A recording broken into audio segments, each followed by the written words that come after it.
wabarakatuh. Shalom, Om Swastiastu, Namo Buddhaya, salam kebajikan, dan salam sejahtera untuk kita semua.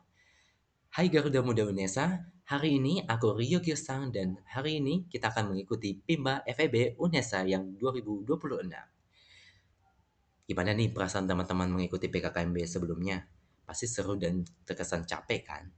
Tapi tenang aja, pada kompetisi PKM PIMBA hari ini, aku sebagai mentor kalian akan menyampaikan secara gampang, secara sederhana, supaya teman-teman mudah memahami, dan begitu juga menarik dan seru juga untuk mengikutinya.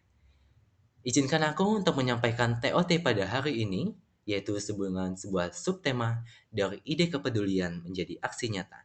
Ini menggambarkan bagaimana proposal kreativitas mahasiswa, yaitu dengan skim pengabdian masyarakat. Sebelumnya, mari kita flashback dulu. Apa itu PIMBA FEB Unesa? Jadi sebenarnya PIMBA adalah singkatan dari Pekan Ilmiah Mahasiswa Baru, yang dimana ini adalah kompetisi PKM internal bagi mahasiswa baru FEB Unesa angkatan 2026 yang akan diikuti 65 tim PKKMB. Kompetisi ini akan mencakup 5 bidang PKM, diawali seleksi proposal oleh dosen penalaran dan diakhiri presentasi finalis. PIMBA secara umum bertujuan untuk menumbuhkan budaya riset, kreativitas, dan kemampuan berpikir kreatif mahasiswa. Jadi teman-teman kalau akan mungkin banyak bertanya, Kak, sebenarnya apa sih fungsinya kami sebagai maba untuk mengikuti PIMBA FEB UNESA begitu ya? Jadi teman-teman mengikuti PIMBA FEB UNESA itu bukan cuma sekedar formalitas. Oke, kenapa? Karena ketika kalian mengikuti PIMBA, sebenarnya ada banyak segudang benefit yang lebih dari itu. Pertama, teman-teman akan mendapatkan pengetahuan menyusun proposal PKMP. Jadi ketika teman-teman mengikuti PIMBA, itu nggak hanya soal seperti, oh aku semakin pintar, enggak. Tapi teman-teman semakin menumbuhkan budaya riset, budaya penelitian, di mana ini adalah identitas kita sebagai mahasiswa. Dan kemudian menumbuhkan kreativitas teman-teman dan meningkatkan kemampuan berpikir kritis teman-teman sebagai mahasiswa juga.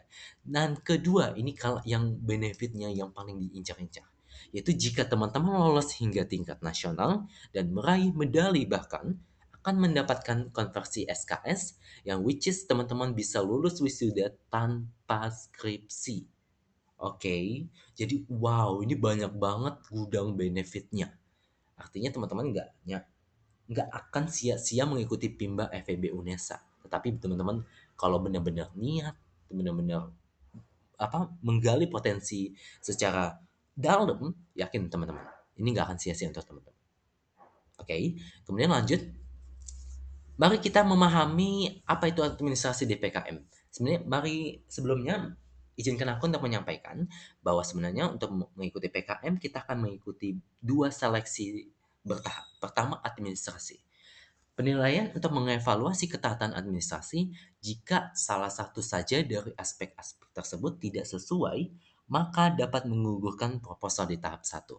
Artinya teman-teman, di tahap administrasi, kita wajib memperhatikan salah satu saja dari aspek-aspek yang akan dinilai di PKMPM khusus di tahap administrasi. Apa aja itu? Pertama, kita harus memastikan bahwa kesesuaian persyaratan administrasi yang bersifat wajib seperti tanggal, bulan, tahun, proposal. Ya, kemudian tanda tangan penyusul. Ya, jadi teman-teman dalam menyusun proposal PKM di bagian lampiran teman-teman akan menyusun ini, akan menuliskan ini, tanggal, bulan, tahun, proposal teman-teman menulisnya. Jadi kalau teman-teman bikinnya tahun, bulan, tanggal itu kan artinya udah menyalahi aturan. Which is ini akan menggugurkan proposal teman-teman di tahap 1. Padahal kita masih di tahap 1, belum di tahap 2. Tahap 2 itu substansi atau bagian isi proposal teman-teman. Ini masih bagian ketaatan formalitas teman-teman proposalnya. Kalau teman-teman aja salah di bagian tahun, bagaimana di bagian substansi ke depannya? Kemudian teman-teman juga harus memastikan bahwa tanda tangan pengusul itu harus ada, biodata yang ditandatangani, jumlah dan nomor halaman, surat pernyataan ketua pelaksana atau mitra untuk PKMPI dan PKMPM, penulisan nama sesuai yang terdaftar di PDDikti, dan lain-lain. Kedua, kesesuaian format proposal dan penulisan dengan panduan PKM yang berlaku. Kemudian ketiga, kesesuaian program yang diajukan dengan bidang PKM yang dipilih. Keempat, kesesuaian judul dengan tema yang dipilih. Oke, sebenarnya apa yang perlu diperhatikan Kak dalam seleksi administrasi? Pertama, pastikan kelayakan tim teman-teman. Setiap mahasiswa hanya boleh mengusulkan satu proposal PKM sebagai ketua ataupun anggota. Jadi teman-teman, kalau teman-teman mengikuti PKM, itu teman-teman nggak boleh mengikuti sebagai ketua di PKMK, kemudian anggota di PKM GFT, nggak boleh guys. Jadi kalian hanya boleh mengikuti satu saja, satu proposal saja. Kemudian kedua, tidak diperkenankan mengusulkan PKM, apalagi mengikuti PK-PK Ormawa sekaligus pada tahun yang sama. Artinya teman-teman kalau mengikuti P2MW kompetisi pada tahun 2027, maka teman-teman tidak boleh lagi mengikuti PKM 2027 pada tahun yang sama. Kemudian ketiga, dosen pendamping maksimal mendampingi 10 tim dan wajib memiliki nomor uniknya. Kemudian kedua, pahami panduan bidang PKM. Tentukan bidang PKM yang tepat sesuai karakter program. Jadi teman-teman kalau mengikuti PKM-nya itu mengangkat program korupsi, jangan sampai malah mengangkat karakter program ketahanan pangan. Artinya kan udah nggak ngaco ya, udah nggak selaras lagi dan nggak sesuai lagi. Jadi harus pastikan benar-benar relevan dan nyambung. Kemudian kedua, pastikan judul selaras dengan tema yang dipilih. Kemudian ketiga, ikuti format dan sistematika sesuai panduan PKM yang berlaku. Kemudian jangan sampai gugur administrasi. Bahkan teman-teman kalau sampai gagal aja di administrasi, berarti artinya kan di substansi aja udah pasti gagal. Pastikan di identitas dan dokumen nama anggota teman-teman sesuai dengan PDDT, tanggal proposal benar, tanda tangan pengusul lengkap, biodata sudah ditandatangani, jumlah dan nomor halaman sesuai, surat dan pernyataan ketua mitra sesuai ketentuan. Biasanya yang masalah itu di sini teman-teman, jumlah dan nomor halaman sesuai. Which is kalau pengalaman aku sebagai mentor yang mengikuti tahun lalu, itu banyak banget nomor halaman itu dibikin malah di sebelah kanan atas. Kanan atas. Sementara misal panduan PK-nya bilang harus dibikin di kanan bawah. Artinya kan kita sudah melanggar aturan administrasi. Which is kalau teman-teman melanggar administrasi, udah pasti gagal di tahap administrasi. Jadi teman-teman wajib banget memperhatikan guidebook dan panduan yang diterbitkan oleh pusat kementerian. Kemudian kedua adalah isi dan format.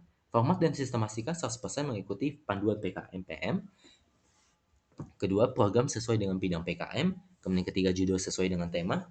Kemudian keempat, similaritas maksimal 25% dan hasil uji dilampirkan. Jadi similaritas adalah uji di mana teman-teman memastikan bahwa proposal PKM teman-teman itu enggak 100% asal copy paste hasil buatan AI atau ChatGPT atau Gemini gitu ya. Jadi nggak boleh sebenarnya, wajib benar-benar eh, kebanyakan dominannya itu harus usaha dan niat dari teman-teman untuk menyusunnya. Kemudian kelima adalah penggunaan AI mengikuti panduan Gen AI yang berlaku.